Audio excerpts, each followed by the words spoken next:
Tadka noodles ரொம்ப சூப்பராக இருக்கும். சிம்பிளாக பண்ணிடலாம். எப்படி செய்கிறதுன்னு பார்க்கலாம். ஒரு கடாயில் கொஞ்சம் எண்ணெய் விட்டுக்கோங்க.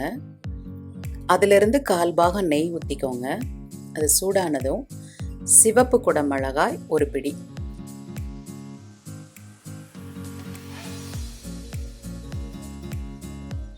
அதே மாதிரி பச்சை குடமிளகாய், மஞ்சள் குடமிளகாய் அப்படின்னு 3 விதமான குடமிளகாவையும் ஒன்றாவே போட்டு ரொம்ப ஃப்ரை பண்ண வேண்டாம்.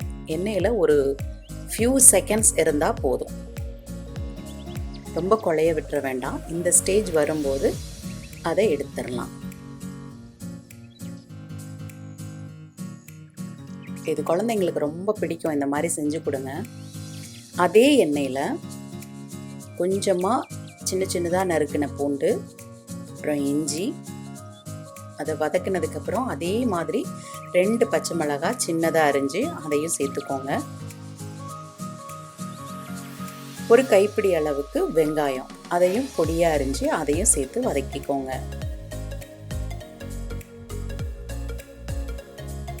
நல்லா எண்ணெயில் வதக்கிட்டு ஒவ்வொரு பொருள் சேர்க்கும் போது நல்லா வதங்குற மாதிரி பார்த்துக்கோங்க.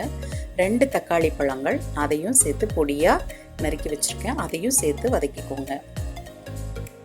இந்த வெங்காயத்திற்கு தேவையான அளவு உப்பு கொடுங்க.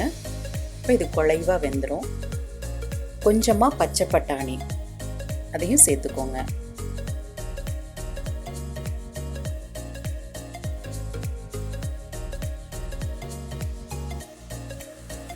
இது கூட கொஞ்சம் மிளகாத்தூள், கொஞ்சம் மல்லித்தூள்,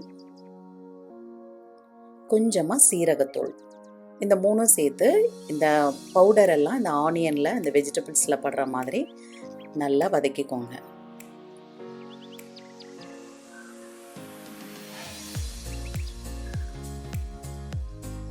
நான் 6 பேக்கு நூடுல்ஸ், ஒரு ஃபேமிலி பேக் எடுத்திருக்கேன். அதுக்கு இந்த டம்ளர் அளவுக்கு, சின்ன டம்ளர் அளவுக்கு 6 டம்ளர் தண்ணீர்.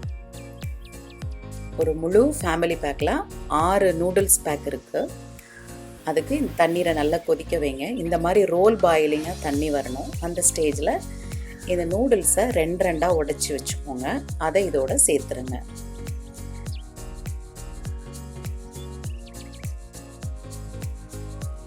நூடுல்ஸ்னாலே முதல்ல குழந்தைங்களுக்கு ரொம்ப பிடிக்கும். கொஞ்சம் வெஜிடபிள்ஸும் சேர்த்து இதை மாதிரி செஞ்சு கொடுங்க, நல்லா விரும்பி சாப்பிடுவாங்க.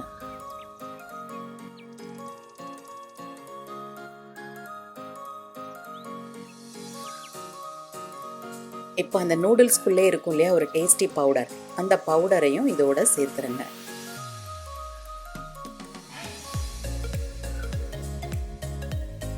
கொஞ்சம் மல்லி தலைகளை சேர்த்து ஒரு ஃபியூ மினிட்ஸ்க்கு மூடி வைங்க.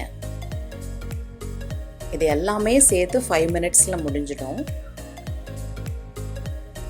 நல்லா பாயில் ஆகிடுச்சு, நல்லா குக் ஆகிடுச்சு பாருங்கள். நல்ல நூடுல்ஸ் வெந்துருச்சு. இப்போ நம்ம முதல்ல வதக்கி வச்சோம் இல்லையா இந்த கலர் குடமிளகாய், அதை இதோட சேர்த்துருங்க. நல்ல கலர்ஃபுல்லாக ரொம்ப சூப்பரான டேஸ்ட்டில் வேறு இருக்கும். இந்த சீரகத்தூளுங்கிறது ரொம்ப முக்கியம் இந்த ரெசிபிக்கு. அதை சேர்க்கும்போது அதோட வாசனை ரொம்ப நல்லாயிருக்கும், டேஸ்ட்டும் மாறும். மல்லி தூவி இறக்கிடுங்க. குழந்தைங்களுக்கு இது மேலே சீஸ் துருவி கொடுத்தீங்கன்னா இன்னும் விரும்பி சாப்பிடுவாங்க. ரொம்ப நல்லாயிருக்கும். செஞ்சு பாருங்கள். ட்ரை பண்ணி பார்த்துட்டு உங்கள் ஃபீட்பேக் என்னன்னு எனக்கு சொல்லுங்கள். தேங்க்யூ.